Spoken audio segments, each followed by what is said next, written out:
Hello, my three people, and welcome back to the Triple A-Pex Podcast. This is episode 22. Of course, I'm your usual host, 3LNEX, and then we have your usual co-host here, Javi, Organic Keeper. We don't know anymore. But today, we're going to try to make this a pretty cool episode. Well, aren't all of the episodes cool? I think they are. But anyways, we have quite a few stuff to talk about. We obviously have the Apex Legends stuff to talk about as usual, and we have some miscellaneous stuff to talk about as the new usual.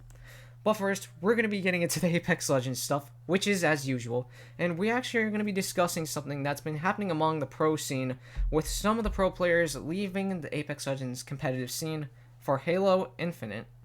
And yeah, we also have another Apex Legends thing to talk about in terms of a Horizon exploit where players can escape Stormpoint. But how about we get into the pro scene discussion right now? So, Organic, do you want to lead us Yes. into that? Okay, so most people know because it's like a big thing in the pro scene that since Halo Infinite is out and the comp scene is growing in Halo Infinite, Snipedown is choosing to leave to compete in future or in current Halo tournaments or whatever. And so since Snipedown is leaving TSM, or I don't know if he's leaving TSM or he's just leaving. Yeah, he's just leaving. Let's just put it that way. He's leaving the Apex Yeah. comp scene to join Halo. And since he's doing that, TSM Apex needs a new third, uh, preferably a new controller player, uh, to be with to compete in these tournaments to win pretty much. And so out of nowhere, this Bell, I don't know how to say his name, Verhurst or Verholst. I think it's Let Verholst. me let me see. Verl Verholst. Verlholst? I don't know. He has a weird name. Verholst. So Verholst. he's a controller player for ESA.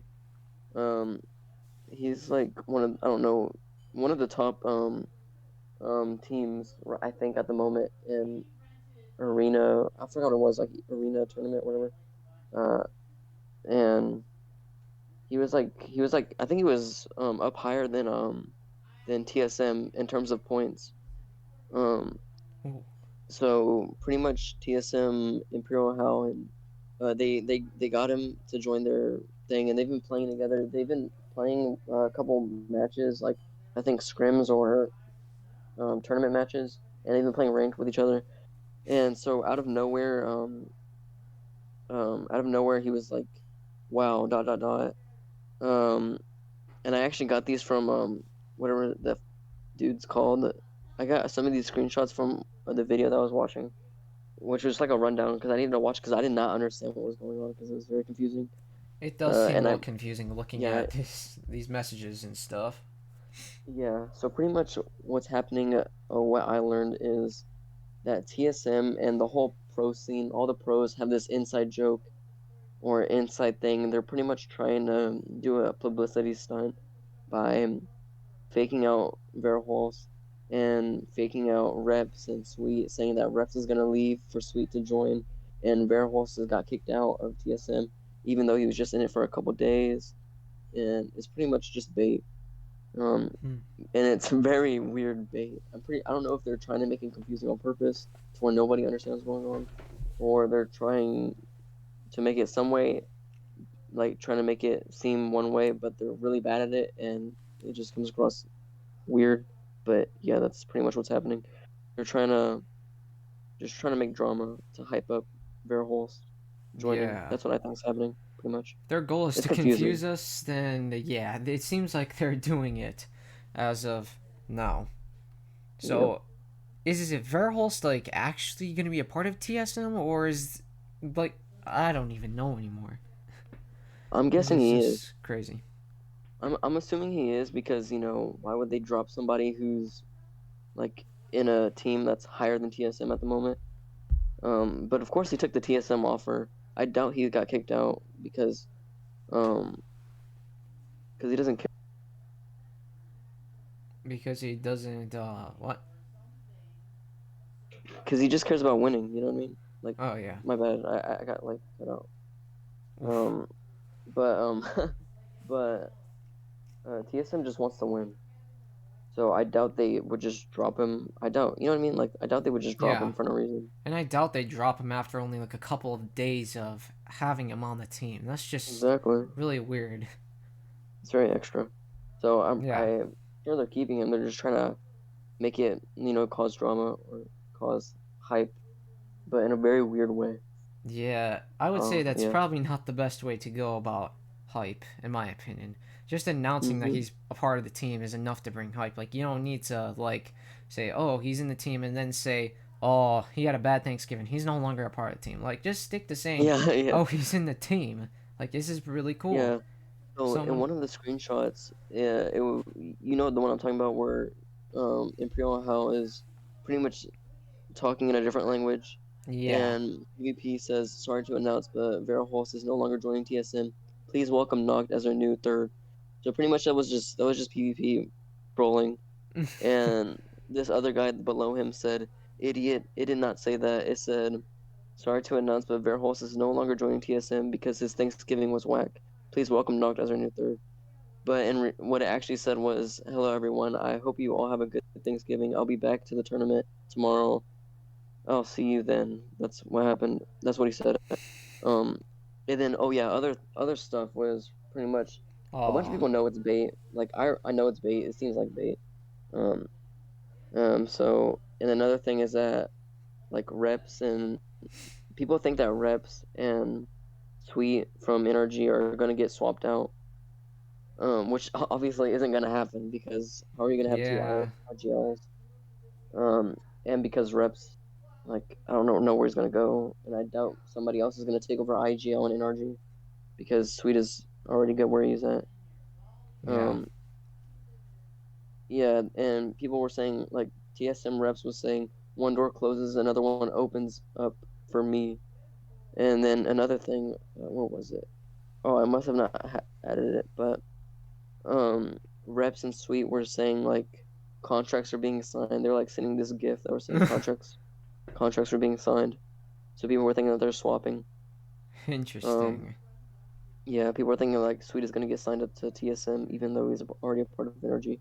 But yeah, it's just weird hype that they're trying to do a publicity stunt, Yeah, but in a it's very some weird way. weird stuff.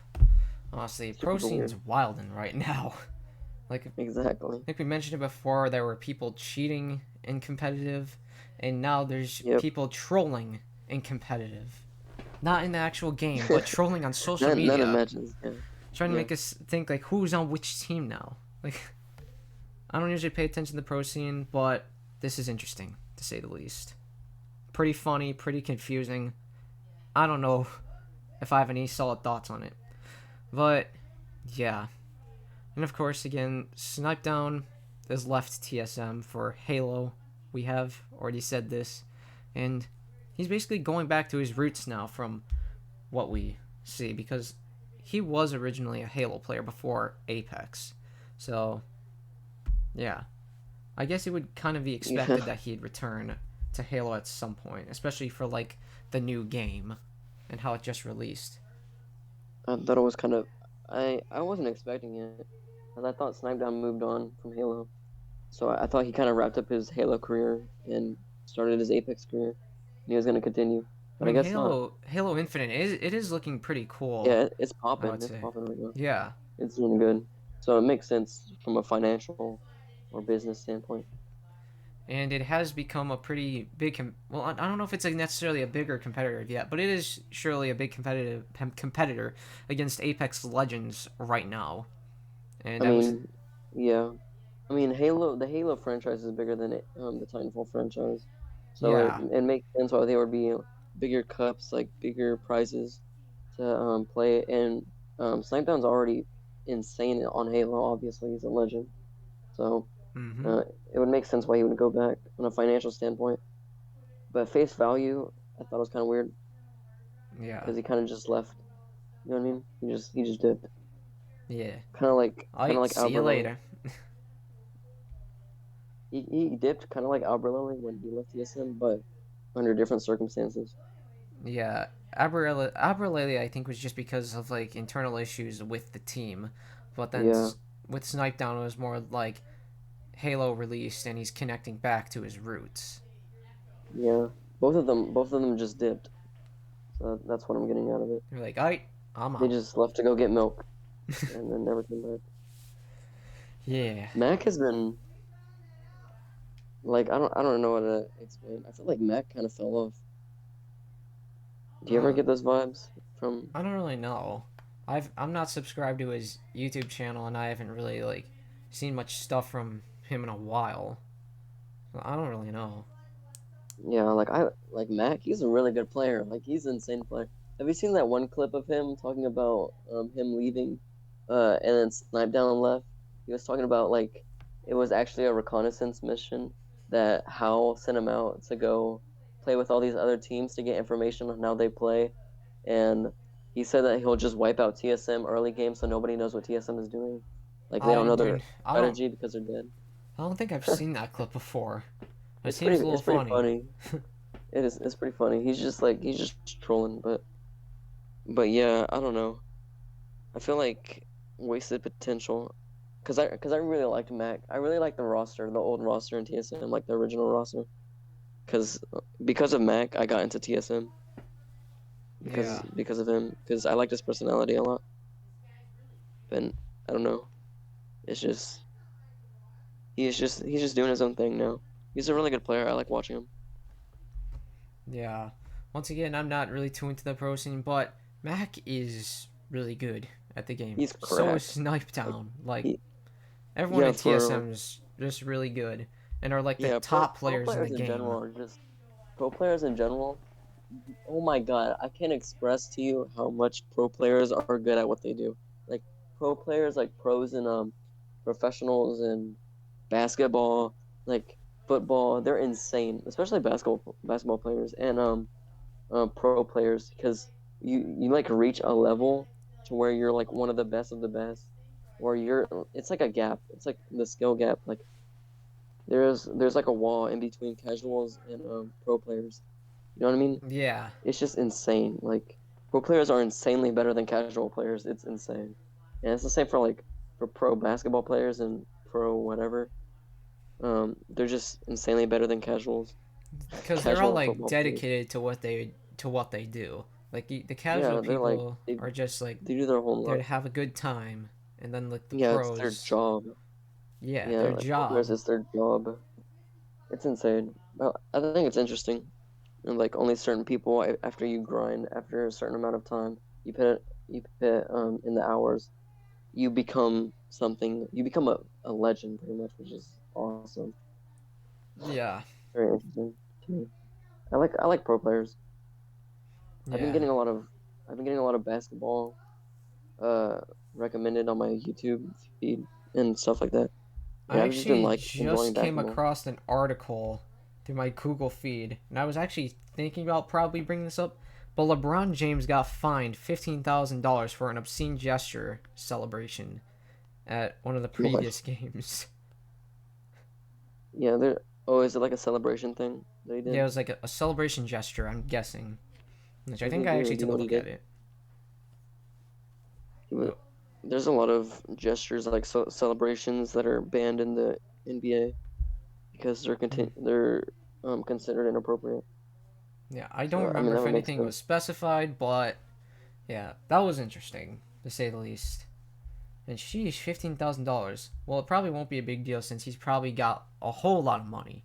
Like the Yeah, pro he's NBA got players, a bunch football of players, money heck, even baseball players, they all like make bank.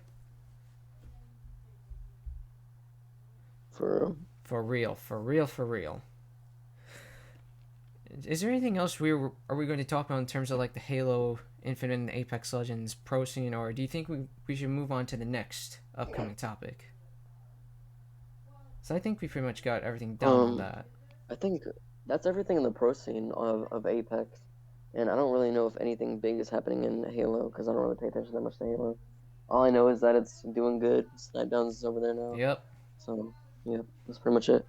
And Apex That's do all be that I having know. a little bit of competition right now, but Apex is still going to be like Yep, continuing to be the big battle royale that it is. I think it actually did like become like the number one battle royale on Twitch as well, like not too long ago.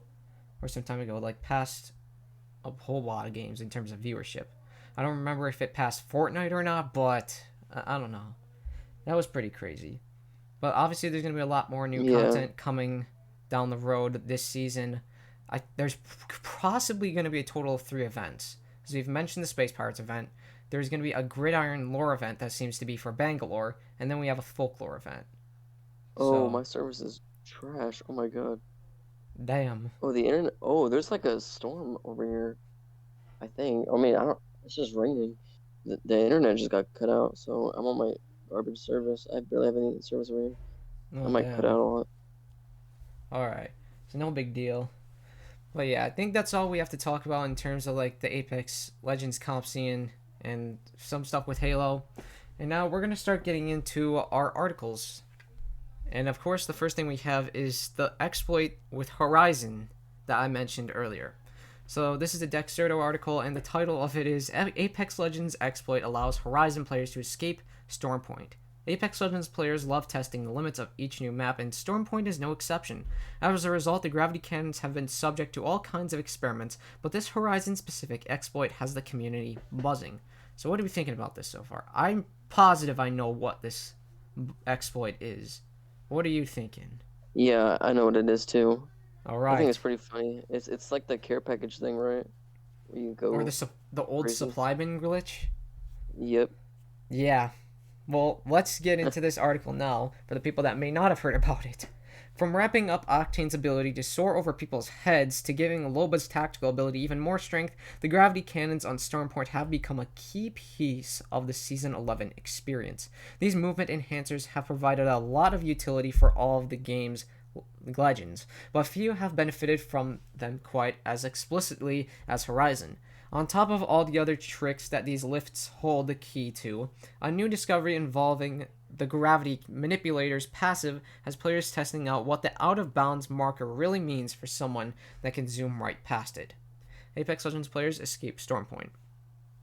In the clip, okay. In the clip, we see Kassar 2003 head into the gravity cannon that faces towards fish farms and the easternmost edge of the map and begin their ascent.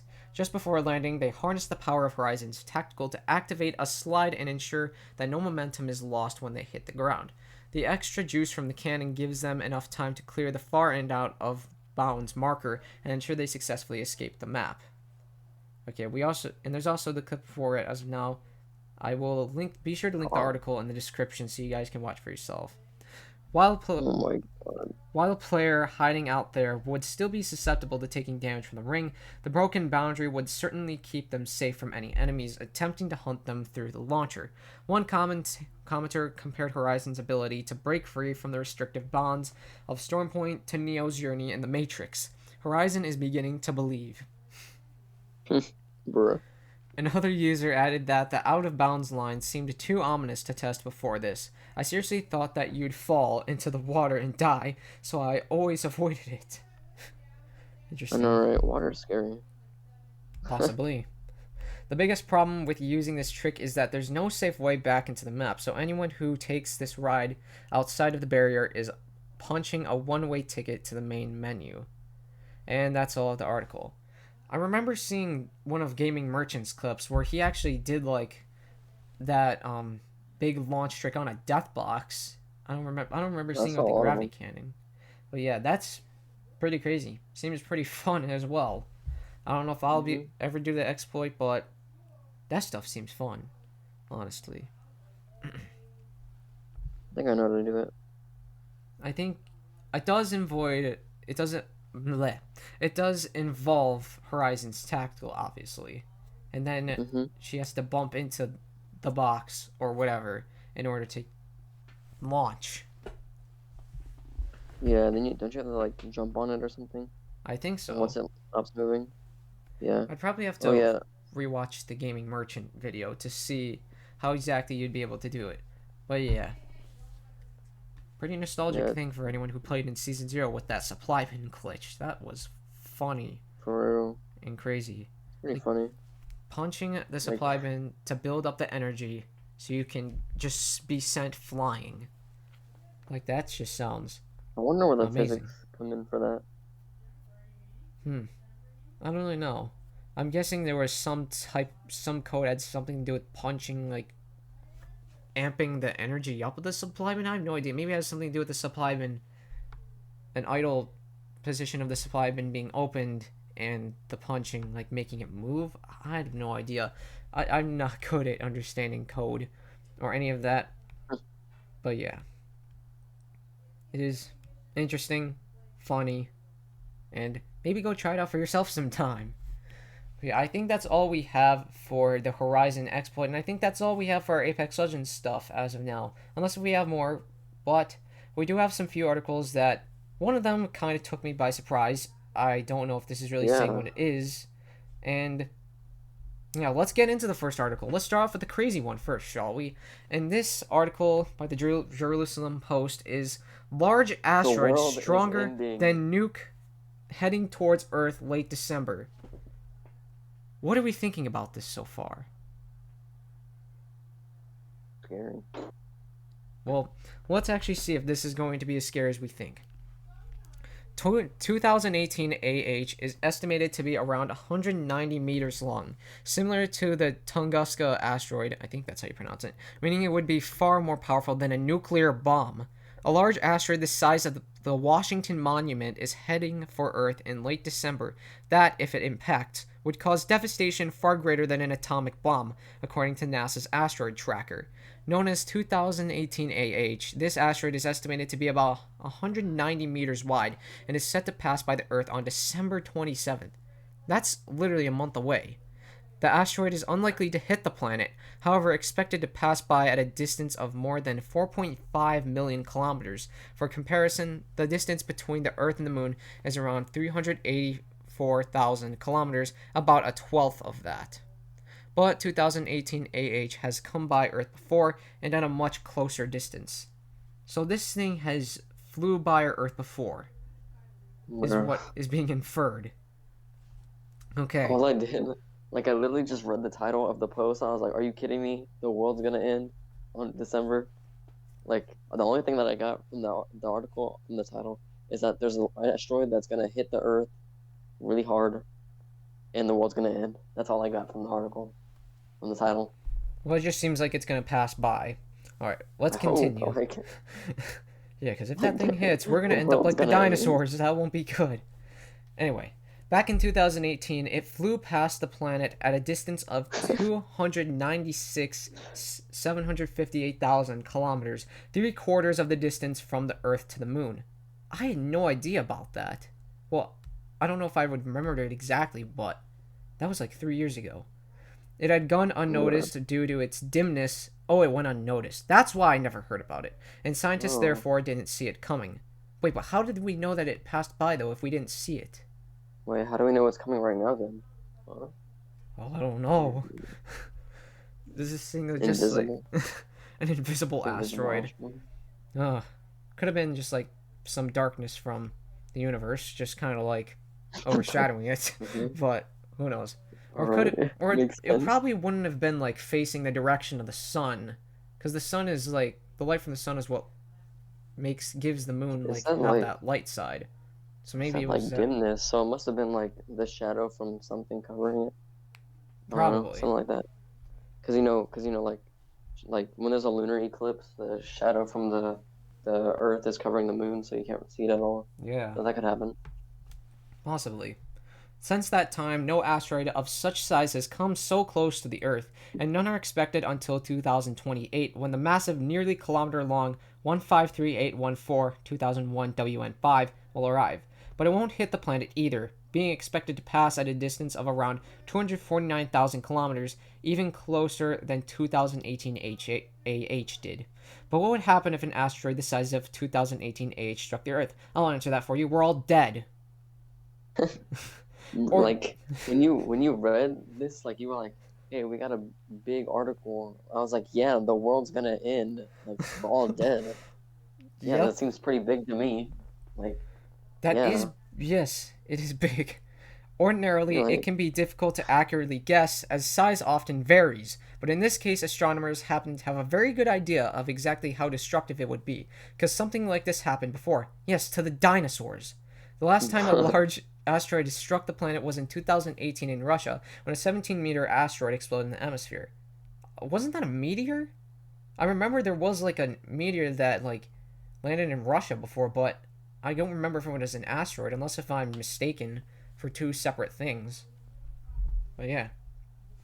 But the last impact from an asteroid this big was in 1908 above the Podkamennaya Tunguska River in Russia. I hope I didn't butcher that. In what has now become known as the Tunguska event. This asteroid is believed to have been around the same size as 2018 AH, if not smaller. Then the asteroid exploded in the air several kilometers above the area. It produced a massive 12 megaton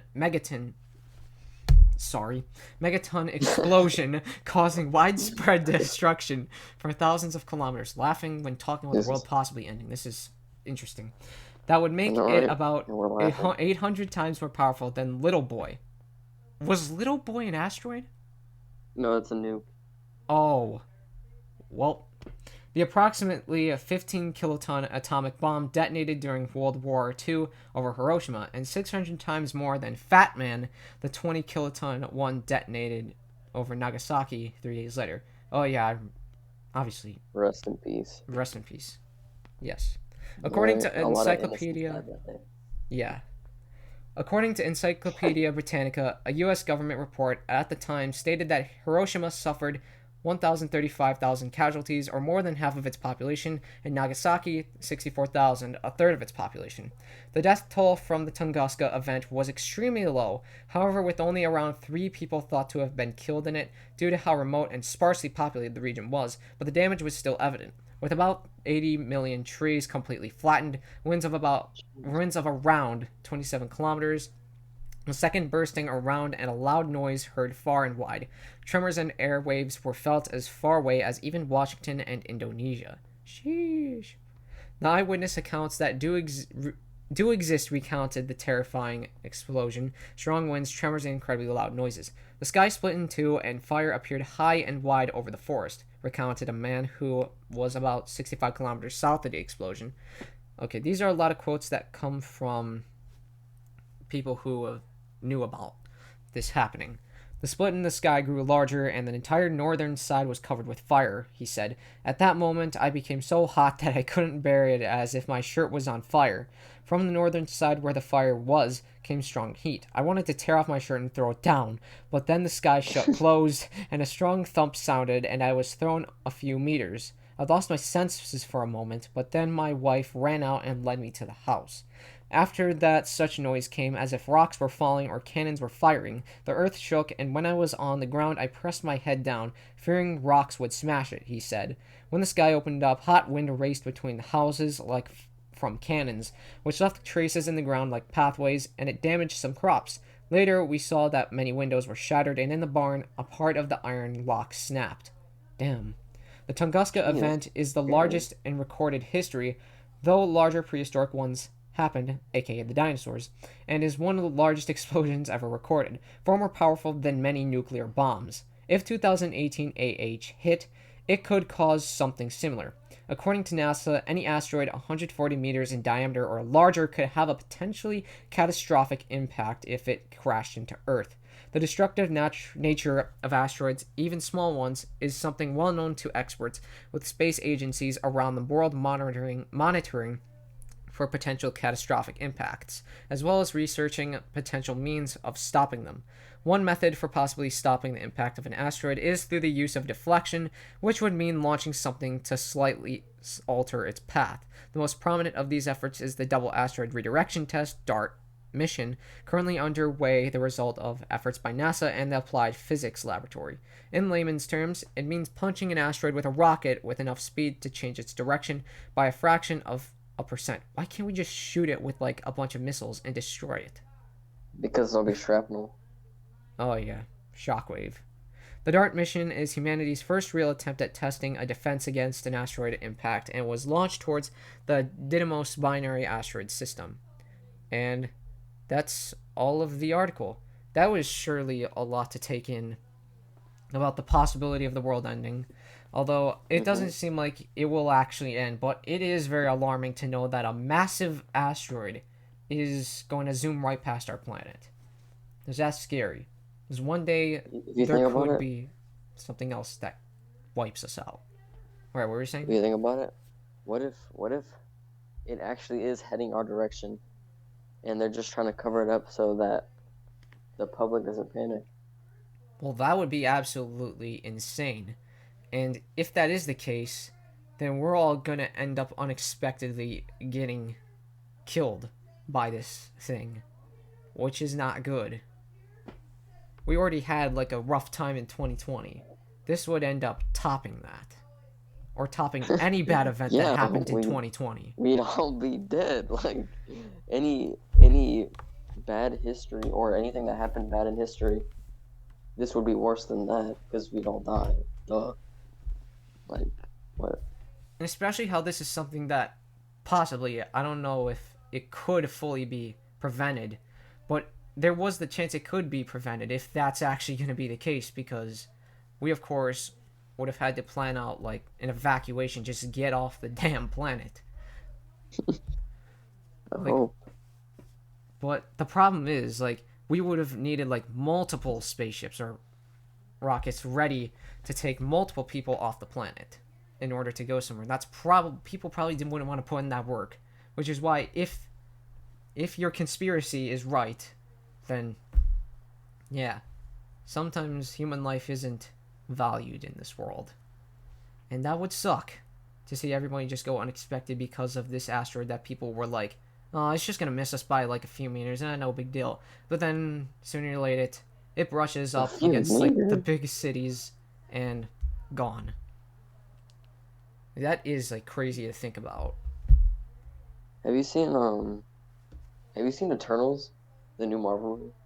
I have heard of it, but I have not seen it yet. I heard that it was good, but Yes, it is. It's really good. I'm sorry. is there an asteroid in that movie or? Well, it pretty much was talking about the end of the world. Like, the giant thingy comes out of the earth, destroying the earth, pretty much. That's pretty much the vibes that I'm getting right now. Oh yeah. And Oh, then they stop it because they turn the giant thingy into a giant rock, so it doesn't hurt them. Yay! interesting. Well, anyway, that was an article that was a lot to take in about a giant asteroid heading for our planet. To the YouTube audience, maybe give your thoughts about that in the comments section. I'm curious to hear what you Yes. have to think about that. But anyways, that's enough of that article and thinking about all of our deaths. Let's now get into something else that is a pretty interesting discovery, I must say. This is coming from Yes. Yahoo News, and it's an article about a 3 foot 3 foot long mammoth mammoth tusk rock. hidden on the ocean floor could offer clues about the ancient creatures. So this seems really Ooh. interesting. Let's go over these little footnotes here. Scientists discovered a 3 foot long mammoth tusk roughly Mammoth 10,000 feet below the ocean's surface. What? The deep sea is What? ideal for preserving remains, though mammoth fossils rarely wind up there. The tusk belongs to a young female mammoth. Scientists are using it for clues about how she lived. What? What are we Okay, think? What are we so thinking about this so far? Because it does seem really interesting. okay. I don't know. I would not have expected a mammoth tusk to be 10,000 feet below the ocean surface. Without further ado, let's read more into this. The untrained eye. It may have looked like a giant wood log. In reality, scientists have spotted something unusual off the California coast 2 years ago. This was from 2 years ago? How's it popping up just now? A 3 foot long mammoth tusk. A research team at the Monterey Bay Aquarium Research Institute discovered the tusk in 2019 while exploring an underwater mountain roughly 10,000 feet below the ocean's surface. Though other mammoth fossils had been plucked from the ocean before, it's rare for such objects to nestle along the deep seafloor. Daniel Fisher, a paleontologist at the University of Michigan, hey, let's go! Sent in a press release. Scientists ultimately determined that the tusk belonged to a young female Columbian mammoth, possibly one that lived during the lower Paleolithic era, which spanned 2.7 million to 200,000 years ago. Researchers are still working to determine the creature's precise age, along with more details about its life, including its diet and how often it reproduced. This is an Indiana Jones mixed with Jurassic Park moment, Katie Moon, a postdoctoral researcher at the University of California, Santa Cruz, told the New York Times. The discovery could ultimately signal the presence of other ancient animal fossils hidden in the deep sea. Yes. Now moving on to the next section. Scientists broke a piece of the mammoth tusk to... Oh, they broke a piece of it? Bruh, why would you do that? Monterey Bay scientists hadn't intended to encounter a mammoth tusk in 2019. At the time, the research team was roving the ocean with remotely operated vehicles in search of deep-sea species. You start to expect the unexpected when exploring the deep sea, but I'm still stunned that we came upon the ancient tusk of a mammoth, Stephen Haddock, senior scientist at the Monterey Bay Aquarium Research Institute, said in the press release. Yeah, totally. On a hunch, the scientists decided to retrieve the tusk from the ocean floor, but the tip broke off and they weren't able to collect the full specimen. That's sad. Yeah. The team later revisited the site in July to grab the rest of the artifact. This time, they attached soft materials like sponges to the remotely operated vehicle, then gingerly lifted the tusk up using the vehicle's robotic arms. The full tusk gave scientists a much larger sample of mammoth DNA, which they used to determine its species. Scientists believe the Columbian mammoth was one of the largest creatures of its kind, likely the result of crossbreeding between a woolly mammoth and another mammoth species. That's interesting. Yes. It probably used its tusks... Oh, what was that again? What? I'm like, what? I thought you said That's something. Okay. No, Okay. It probably used its tusks to protect itself and forage for food when it roamed North America up to 10,000 years ago. Alright. Now we have another section. How long is this? Oh, we're not too far from the end. The deep sea's cool, high-pressure environment is ideal for preserving fossils. I think that is true. Scientists are now analyzing the tusk's radioisotopes, or naturally decaying atoms, to pinpoint how long ago the mammoth lived. Since scientists know the rate at which isotopes like uranium and thorium decay, chemistry PTSD, they can determine the tusk's age based on how much of these isotopes are still present in the artifact. So far, this technique suggests the mammoth tusk is much more than 100,000 years old. Scientists believe the ocean is responsible for keeping the artifact in such pristine condition. Deep sea temperatures are just above freezing, around 4 degrees Celsius, 39 degrees Fahrenheit on average. This frigid climate slows down the rate of fossil decay, just like putting food in the freezer prevents it from spoiling too soon. Fossils also have a better chance of surviving in the deep sea's high-pressure environment. The underwater pressure in the ocean's deepest trenches is 1,100 times greater than it is at the water surface. If the tusk had been found on land, deciphering its history would not be as straightforward, Terrence Blackburn, associate professor at the University of California, Santa Cruz, said in the press release. And that is all with the article. So pretty interesting. I wouldn't have expected a fossil to be at the bottom of the ocean either, so I was pretty intrigued by that. I would expect it. Yeah, it is kind of expected, to be honest, because like since like fossils get like buried over time with like new layers of rock or dirt or whatever like covering them and such, because of like plate tectonics doing all this stuff. So, bro, I just threw off your whole train of thought right there. Like, I literally said, I said, I thought that was expected, and you're like, oh shoot, I'm stupid, and then you just backtracked and been like, yeah, that is expected. I have a lot of stupid moments in life. I don't think that one was the stupidest. But, yeah, it wasn't that dumb. I mean, yeah. But I mean, it's pretty. I would expect it. There's a lot of stuff. I mean, the ocean is very old. Yeah, Millions of massive. billions of years old. And there's Yeah. and we still have only like, from last I saw, we've only discovered about like 21% of the ocean as of now. So there's still a lot we have yet to discover about it. The ocean's a mysterious place. You want to know something that kind of annoys me?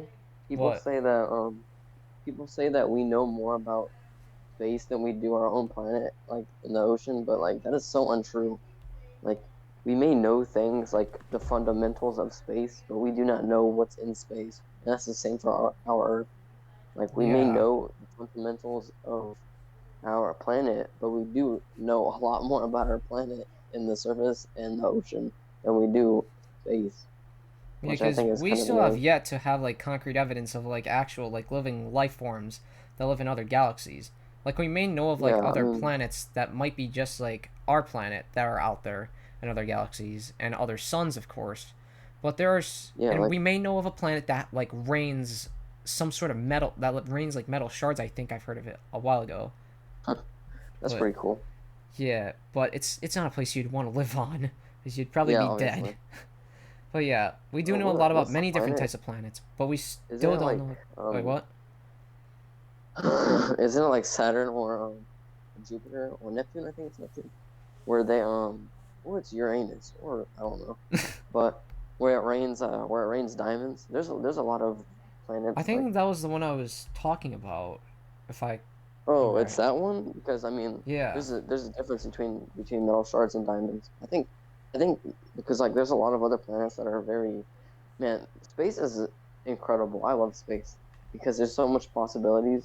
And Yes. not to mention that, like, you know, the multi or what's it called, the parallel universe theory, where like there's parallel Yeah. universes. And if you think about it, the parallel universe could exist in our own universe because the universe is ever expanding, and which means that there's constantly new things being created, new life that we do not know because planets are alive. Like you know that, right? Planets are Yeah. alive. Um, so there's constantly new, like billions and billions and billions of life forms, or trillions even, of life forms being created every day, and we did not even know about it. Mhm. Or I'm just like being stupid, and I'm not, probably over assuming, but there could definitely be intelligent life. Like people say, there's a small possibility, which I mean, yeah, it is pretty small. I don't think it's a small possibility of intelligent life existing. I just think it's a small possibility of us ever discovering that intelligent life. And there's already proof that quote unquote aliens, like there's unicellular beings that are not from this world that we've already, discovered, Yeah. but they aren't multicellular. Like they're not intelligent life. They're not like actual animals, like an alien dog or anything like that. It's just bacteria. Yeah. But it's very interesting, like to learn about this type of stuff, because anything that's not from Earth that does something that doesn't happen on Earth is very different, because it doesn't happen here. Like Yeah. like a planet raining diamonds, that's awesome. Like like we can just go there and bring a bunch of diamonds if we really needed to. Um, and like other planets, like they have what Earth has, but it's just so twisted and different. Like since that there could be a planet that rains lava, which I think does exist, and there's like a planet where everything's upside down. I don't know, but a lot of things could exist. It's pretty cool. It's interesting. The Like, unknown really intrigues me. So, like, anything that's new, yes. that seems really exciting, will for sure pique my interest. Yes, Oh my gosh. Yeah, the it's very awesome. universe, it is awesome. The universe is awesome. And I hope we find more about it in the future. Unless that dumb asteroid destroys us all. I But know, right? yeah, let's. I feel like we're behind. Like we're behind, like kind of like a class. Like the human civilization is a class, or I mean not human civilization, but the human species is a class, like a school class. And you know how the teacher says, "You guys are so behind. You're behind on, you know, what you're supposed to be learning." Oh, I feel like yeah. that's the same for humans because we're behind on technology. Like we don't have like pretty like I hate it when people say that there could be aliens, but aliens have they're a lot more intelligent than we are, which I kind of believe because it is a possibility, but I kind of don't believe because there could be aliens that are just cavemans and they don't know how to talk and they're very primitive, like sticks and stone type Yeah. primitive. But but I mean, there's a possibility. I mean, anything's possible. Um, and so like I forgot what I was talking about. Like I, I know I was How talking the about like humans, how humankind is like oh a yeah. class. And yeah, So there's pretty like much still a lot we have left to learn about yeah. everything. Yeah, which I think it's a cool thing to think about. Like I mean, it's also scary, but I think it's cool in a way. Like I hope the whole universe, or like the rest of the species that are on different galaxies are chill. They're not crazy. Because it's Yeah. kind of sad if they were trying to colonize Earth or something like that. Which I don't know. Let's Who hope knows? no alien species want to colonize our planet. Like, I hope they just want to be friends. You know what I mean? yes, we make peace. No war. Yes. Treat people with kindness. Wise words I heard some For time real. ago. Yeah, that was quite a bit to take in as well. Learning Uh about huh. the 3 foot long mammoth tusk and then talking about space afterwards. So Yes. I now have like 2 other articles pulled up. We have one about the House of Ashes, highlights why Dark Pictures and Anthology hasn't recaptured Until Dawn's success. And we also have something that mentions the world's largest organism is slowly being eaten, scientist says. So do you want to hop into these 2 articles, or do you just want to do one of them and then we'll get towards doing an outro for the podcast? Let's just talk about one of them. I want to talk about the world's largest organism one because that seems more Alright. interesting than the other one. Alright. So we'll go over this article and yeah. Then we're gonna try to end the episode. And this has been a pretty long one so far, I'm seeing. We started about For real. 5:15 and now we're at 6:01. It's gonna go on to an hour. But anyways, Yeah. let's get into the article by Science Alert called "The World's Largest Organism is Slowly Being Eaten," scientist says. In the Wasatch Mountains, I think that's how you pronounce it, of the western U.S. on the slopes above a spring-fed lake, there dwells a single giant organism that provides an entire ecosystem on which plants and animals have relied for thousands of years. Found in my home state of Utah, Pando, okay, I'm guessing this article is being told in first person, is a 106-acre stand of quaking aspen clones. Although it looks like a woodland of individual trees with striking white bark and small leaves that flutter in the slightest breeze, Pando, Latin for I spread, is actually 47,000 genetically identical stems that arise from an interconnected root network.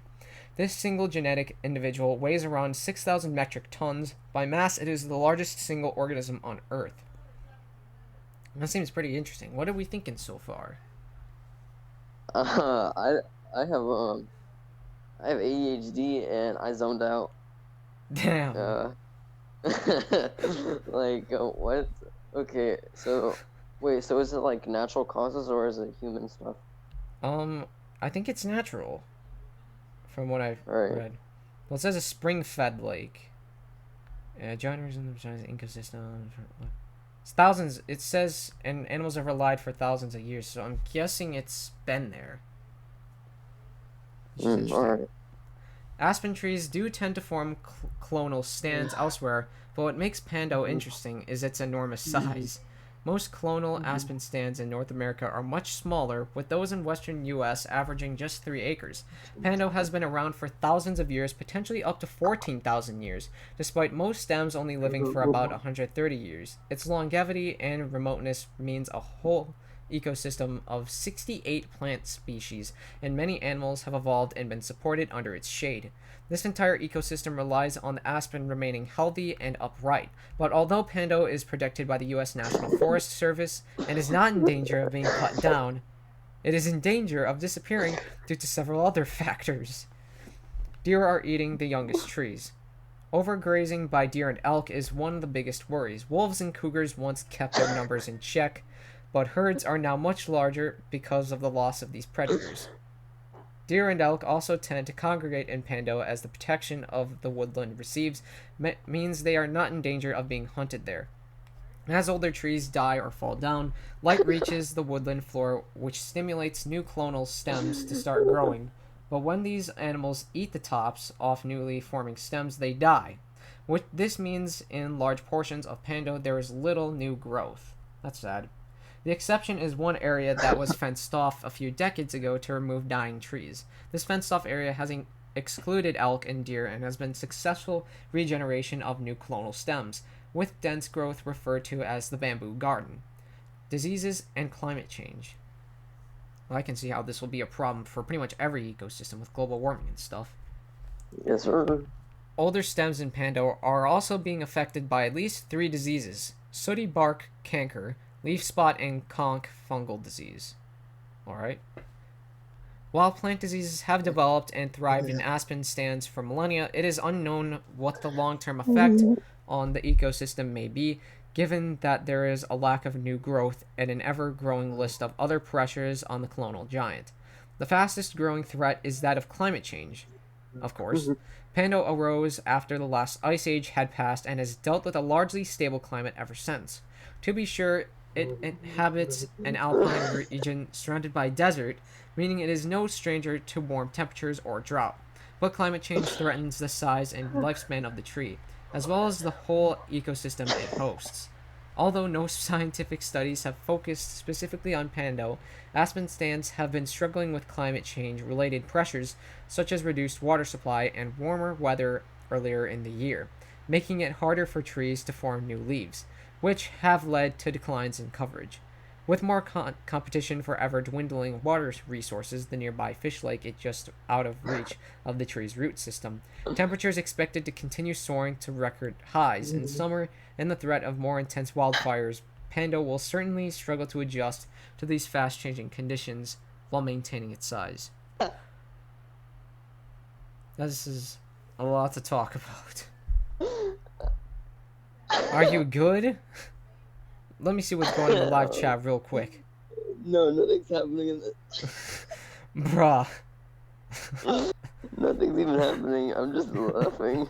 Like, bro, I've been walking in circles for like the entire time during this podcast, and I've been like, in just the past like 5 minutes, I've just been struggling to breathe because I've been running, or not running, but walking so fast in circles, like a dummy, like a retard. Damn, I guess you're gonna be getting very dizzy then. But anyways, the next 14,000 years, yet Pando is resilient and has already survived rapid environmental changes, especially when European settlers began inhabiting the area in the 19th century, or after the rise of 20th century recreational activities. It has dealt with disease, wildfire, and grazing before, and remains the world's largest scientifically documented organism. Despite every... Maybe you should just go walk in circles around the giant organism. Despite every cause for concern, there is hope as scientists are helping us unlock the secret to Pando's resilience. While conservation groups in the U.S. Forest Service are working to protect this tree and its associated ecosystem, and a new group called the Friends of Pando aims to make the tree accessible to virtually everyone through 360 video recordings. Last summer, when the person was visiting their family in Utah, they took the chance to visit Pando. They spent 2 amazing days walking under towering mature stems, swaying and quaking in the gentle breeze. Oh shit, I almost fell. Damn. Between the thick new growth in the bamboo garden, and even into charming meadows that puncture portions of the otherwise enclosed center. They marveled at the wildflowers and other plants thriving under the dappled shade canopy, and they were able to take delight in spotting pollinating insects, birds, foxes, beavers, and deer, all using some part of the ecosystem created by Pando. It's these moments that remind us that we have plants, animals, and ecosystems worth protecting. In Pando, we get the rare chance to protect all 3. And that's the end of the article. I fell. Damn. I knew you'd get dizzy and end up falling or bumping into something, man. Oh my god. Bro. I'm still walking. You should probably stop before you fall again. But anyways, do you have any thoughts about Pando? Or were you too busy walking to hear? Or are you too busy falling again? What are your thoughts about Pando, the world's largest organism? I think it's very cool. 3. Keep up the great work. I mean, it is pretty cool. This massive ecosystem. Okay, well, what do you think about people? People can suck, but people are sometimes really cool. Okay, am I cool? Yes, you are cool. Although you should probably calm down before you start walking into a volcano.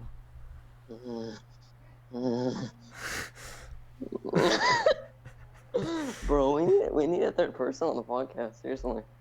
Where kinda was Vision? He said, I don't know. He said he didn't like. It was kind of a parent issue, Oh but damn. I'm getting kind of sick of trying to wait for someone or not wait for someone, constantly reminding someone like, hey, you trying to do this. I don't even Yeah. think he's that interested in this anymore. You know Yeah. what I mean? Like, I thought our first podcast with him was pretty good, but he probably didn't feel the same way. I don't know. Well, yeah. Episode 12 was pretty cool, and the latest episode we have, which one was it? I got easily off track. I think it was episode 19, because it was new season, new beginnings. Yeah, I'm positive that Yeah, was. Yeah, that was yeah, episode yeah, 19. yeah. My dumbass. Well, means yeah. I have talked to the audience before, saying that we do have a position for any backup co-host or maybe a third co-host up, just in case if anyone is interested. But so far, we don't really have anyone yet. So, my YouTube audience, we don't have a Discord audience, but we most likely have a YouTube audience. If you are someone who's really good at keeping up conversation, isn't afraid to speak, has any cool topics or anything interesting to talk about, then consider becoming a co-host of the Triple A-Pex Podcast. It will for sure be Please. worth your time. And if you need any specific time frames, again, we do the podcasts on Saturdays at 5 p.m. Eastern Standard Time.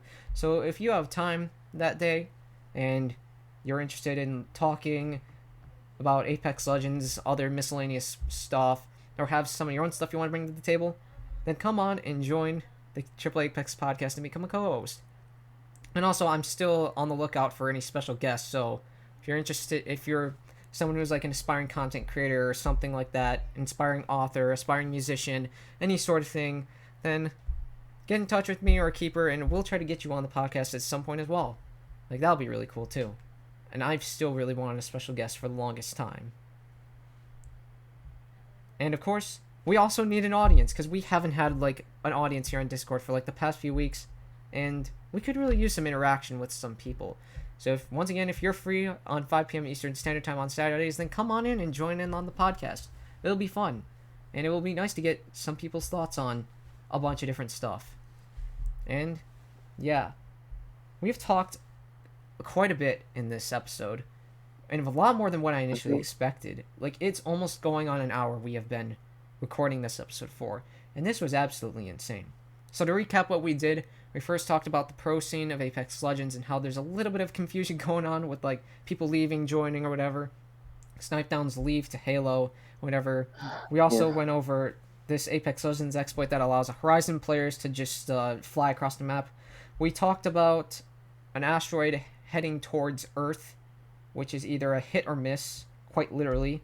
And then we talked about a 3-foot-long mammoth tusk that was found deep under the ocean below the ocean's surface. And we also kind of talked about space a little bit along with that. And we didn't go over the House of Ashes article. If you want to check that one out, though, I will be sure to leave that link in the description, too. And we also talked about the world's largest organism and how it might be going away. And yeah, that was all that we talked about on episode 22 of the Triple A-Pex Podcast. And that will be the end of this episode. So to my YouTube audience, if you did end up enjoying this rather cool yet wacky episode, then be sure to give it a like if you did enjoy it. Also, be sure to subscribe to the channel and turn on that bell icon so you get notified for whenever I upload a new video. That will also be very useful for whenever a new podcast episode uploads. So yeah. Also, be sure to join the Discord server. The link will be in the description, as usual. And that's also where we do the podcast from live at 5 p.m. Eastern Standard Time on Saturdays. And once again, if you have any free time that day, then come on and join in on the podcast. Please. You will not be disappointed. Yes, please. Please join us. Also, I have a Guilded server, so if you have Guilded and are looking for any servers to join on there, I'll leave a link to that in the description for you as well. Also, be sure to follow my Twitch channel at twitch.tv/3LNEX and follow me on Instagram at 3LNEX.gg, and be sure to follow Organic as well at Known as Castle. And yeah, once again, that is going to be all for episode 22 of the Triple A-Pex Podcast. Almost an hour. And Oh yeah. One more thing. Special thanks to our sponsor, Raid Shadow Legends. Oh my god! Bro. No, our sponsor's gonna be Takaya water bottles. Whenever that may happen. But anyways, that's gonna be all for episode 22 of the Triple A-Pex Podcast. And we will see you all later. Bye-bye. Are you gonna say bye-bye?